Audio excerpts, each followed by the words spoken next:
ഒരു താളിയാണ് പരിചയപ്പെടുത്താൻ പോണത്. ഞങ്ങളെ വീട്ടിൻ്റെ അടുത്തുള്ള ഒരു ചേച്ചി ഇപ്പോൾ ഒരു താളി പറിച്ചു വരുന്നുണ്ട്. ഞാനത് യൂട്യൂബിലേ കണ്ടിട്ടുള്ളൂ, ഞാൻ ആദ്യമായിട്ടാണ് നേരിട്ട് കാണുന്നത്. ആ ചേച്ചി എന്താ പറയുന്നത് നമുക്ക് നോക്കാം. ഇത് നല്ല താളിയാ? അതെങ്ങനെയാ കഴിക്കുക? വെള്ളം പോലെ ഷാമ്പു പോലെ ഉണ്ടാവും അല്ലെ? തലയ്ക്കും നല്ലതായിരിക്കും അല്ലേ? പണ്ടൊക്കെ ഇത് ഇഷ്ടംപോലെ ഉണ്ട്, ഇപ്പൊ കാണാനില്ല. ചേച്ചി കേടുന്നായിട്ട് ഈറ്റക്കാട്ടിലെല്ലാം ഉണ്ടാവും ഇത്.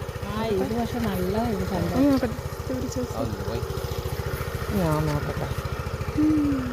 ഇതിങ്ങനെ ഞെങ്ങുന്നുണ്ടല്ലേ? എന്നോട് വാവ പറഞ്ഞേ അച്ഛമ്മ ഇത് നല്ലതാ തല. അപ്പൊ ഞാൻ പറഞ്ഞു എനിക്കറിയാതെ ഞാൻ നേരത്തെ തന്നെ യൂട്യൂബിലൊക്കെ ഉണ്ട് ഇത് നല്ല സംഭവം പോലും തലത്തേക്ക്. അത് ചേച്ചിക്ക് അറിയില്ലായിരുന്നു ആദ്യേ? ഞാനിത് തേക്കുന്ന കുറച്ച് താളിക്കും തലയ്ക്ക് നല്ലതായിരിക്കും അല്ലേ?